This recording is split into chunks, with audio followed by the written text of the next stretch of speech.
Okay, so a very good evening to everyone who's watching this. So my name is DHIVIYA, this is SHARMILLA, HUSNA, BAWANI and also Auni MAWADDAH. And today we're going to present about our topic, which is the viral hepatitis. So based on the presentation, as we can see, this is our table of content, which include introduction, pathogenesis, diagnosis, treatment, prevention, a little bit of case study and also the conclusion. So now let's move on to the introduction.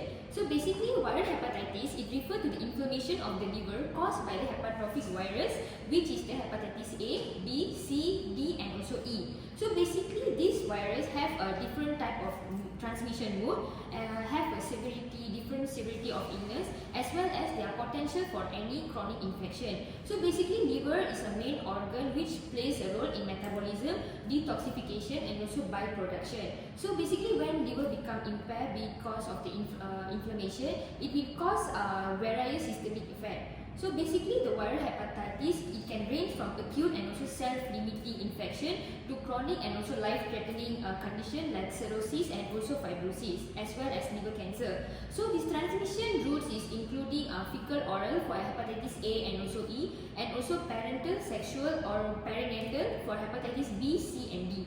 Now let's move on for the pathogenesis.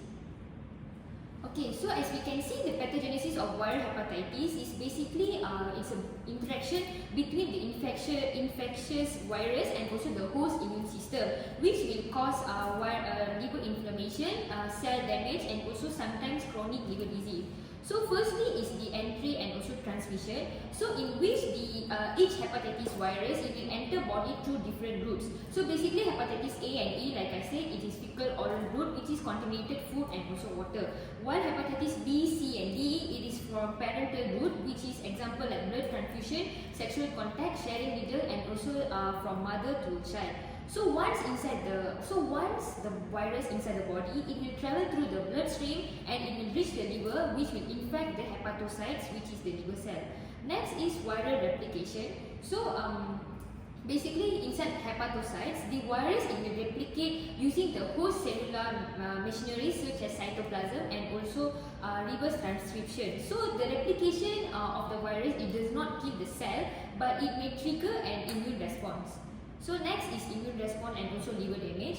So the host immune system, it will recognize the infected hepatocytes as a foreign and it will launch defense such as cytotoxic T lymphocyte, which is CD8 plus T cell and also inflammatory cytokines. So it will attack and cause more damage. So this immune mediated destruction, it will cause hepatocellular injury, inflammation and also elevated liver enzyme in the blood. So next is a clinical manifestation. So as the liver cell is becoming damaged, the bilirubin, it will accumulate, which will cause jaundice, and also the liver function will decline, resulting in fatigue, nauseous and also loss of appetite. And lastly, it will cause inflammation, which will lead to hepatomegaly, which is enlargement of liver and also tenderness. And then the fifth one is recovery. So the hepatitis A and E, it is usually self-limiting, in which recovery normally occurs because the immune system will clear out the virus. But for hepatitis B, C and also D, normally it will progress to chronic infection if the immune response fail to eliminate the virus completely from the body. So lastly is chronic infection. So the chronic infection, it will lead to fibrosis first, as we can see, that's the picture of the liver, and then it will cause cirrhosis, and lastly it will cause hepatocellular carcinoma, which is the cancer of liver. Now let's move on to diagnosis by Bawani. So hi, I am Auni, so I'll be talking about the diagnosis. So this is the general diagnosis of viral hepatitis, starting from physical examination. For example, the physician will evaluate the patients based on the signs and symptoms that they arise. Next is liver function test. So liver function test is where the ALT and the AST in the body will rise. Normally ALT is higher than AST because ALT is commonly found in the liver, whereas AST is found in other organs as well. So the ALT and AST level will increase more than 400 IU per liter. And high enzyme levels indicate liver cells damage. Increased bilirubin levels leads to jaundice, and raised PT per INR shows serious liver damage or acute liver failure. Next is imaging techniques. There's three main imaging techniques. First is ultrasound. to check the liver of inflamed or damaged. Transsite elastography or fiber scan measures liver stiffness. An MRI or CT scan that provides detailed 2D or 3D images on detecting any liver dysfunction and inflammation. And we have liver biopsy, which is the helping in the histopathological findings in controlling liver inflammation, hepatocellular necrosis, and inflammatory cell infiltration. So it helps to differentiate between acute and chronic hepatitis. Next, we have serological testing based on the specific types of viral hepatitis. So firstly is hepatitis A, where we have an anti-HAV IgM test, which will diagnose for acute HAV infection, whereas anti-HAV IgG test helps in the recovery, detects the recovery infection of the hepatitis A. Next, we have is hepatitis B, where a hepatitis B surface antigen shows active infection of hepatitis B, whereas hepatitis B E antigen shows active viral replication and infectivity. And hepatitis B is one of the most common viral hepatitis. Next, we have is hepatitis C, where it is HAV IgM testing also appears in early signs showing recent or active infection of hepatitis C, and IgG testing shows about past infection. Then we have this hepatitis D, where anti-HDV IgM testing appears early or indicates active infection with chronic infection, whereas anti-HDV IgG develops later, showing post-exposure of hepatitis D. Lastly, we have this hepatitis E, which is IgM appears to be early or recent acute infection. So IgE and hepatitis A and hepatitis E shows acute infection, whereas B, C, and D shows chronic infection. And in terms of hepatitis E, the IgG testing appears to have after symptoms, which is post-infection or the buildup of immunity after the infection of hepatitis E. And if IgM or total anti-HEV is positive, further confirmatory test is taken, for example HEV RNA test that confirms active or chronic infection of hepatitis E. That's all from me. And next we will proceed with the treatment for hepatitis. So basically, the treatment depends on the type of hepatitis itself. There are 3 things that we can do, which is first, lifestyle changes, which avoiding alcohol, eating a variety of fruits and vegetables. Next is antivirals and direct acting antivirals. Antivirals are specifically for hepatitis B, and direct acting antivirals are specifically for hepatitis C. And lastly, surgery, which may need a liver transplant if chronic hepatitis lead to liver failure. In hepatitis, we need to identify whether it is curable or treatable. And hepatitis A is curable and treatable. Hepatitis B cannot be cured but can be treated. Hepatitis C also curable and treatable. Hepatitis D is not curable but treatable. Hepatitis E is both curable and treatable. Curable means that we can kill the infection. Treatable means that we want to reduce the symptoms for the patient itself. So next, we move on to the prevention of hepatitis. So there are 4 key strategies to prevent hepatitis, which are first, vaccination, hygiene, sanitation, safe medical practices, and also safe sex practices. So the first one is the vaccination. So there are vaccines available for hepatitis A and hepatitis B, while vaccination for hepatitis B is recommended universally, but especially for infants that are just born, to prevent mother-child transmission. So lastly, there is also a vaccine for hepatitis E that has been developed and licensed in China, but as of today, there is not yet widely distributed as well. So vaccination is the most effective way to protect ourselves from this hepatitis infection. So for the second point is hygiene and also sanitation.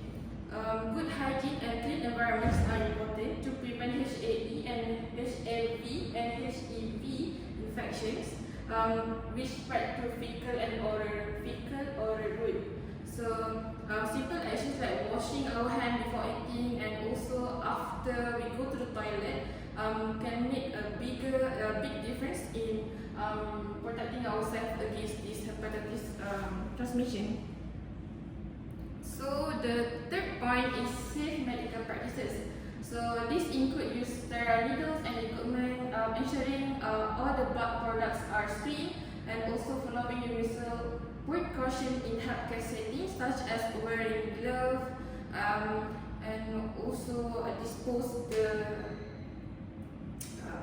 the sharp safely. So by doing this, we can protect both healthcare workers and also the patient from further spreading of this hepatitis infection.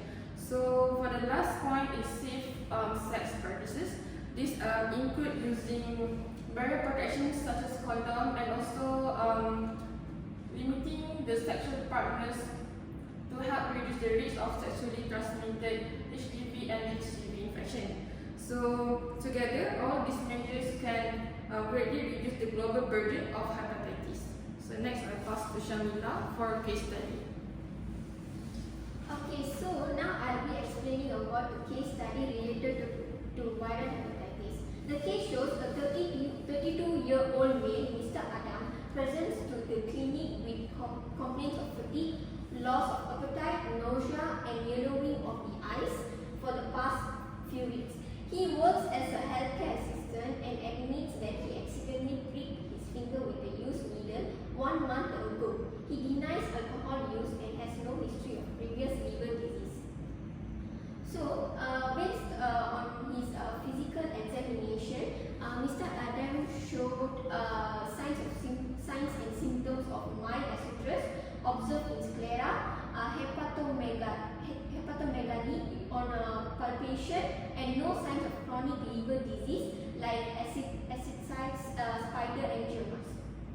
This was his laboratory result. As we can see, there were several tests taken based on the serological test, and starting off with ALT, we can see that it was elevated than the normal range. AST also shows elevated. Total bilirubin shows presence of jaundice. HBsAg shows active infection. Anti-HBC IgM, which is a core antibody IgM, shows recent infection. HBeAg shows high infectivity, and HBV DNA shows antiviral replication. So based on this, we can conclude that Mr. Adam was having acute hepatitis B infection due to occupational needle stick exposure. Why so? First, let's start with ALT. ALT is a liver enzyme released when liver cells are damaged. So in his test, it shows that it was elevated, and there was consistent with viral hepatitis. Secondly is AST. It also indicates liver cell injury, and in his case, ALT was higher than AST, which also shows that he was not an alcoholic. And thirdly is total bilirubin. This explains jaundice, which is also one of the common signs and symptoms for hepatitis B. And it was inflamed liver. The inflamed liver cannot process bilirubin properly, leading to build-up in the blood. And fourthly is the HBsAg, hepatitis B surface antigen. It confirms current hepatitis B infection when the virus is present in the body. And anti-HBC IgM, it appears in early infection of hepatitis B, proving it's a recent and acute infection and not chronic. So he was having an acute infection and not and his career of acute. And HBeAg, which indicates high viral replication and that Mr. Adam is highly infectious. And finally HBV DNA, which confirms active viral replication in his liver and blood.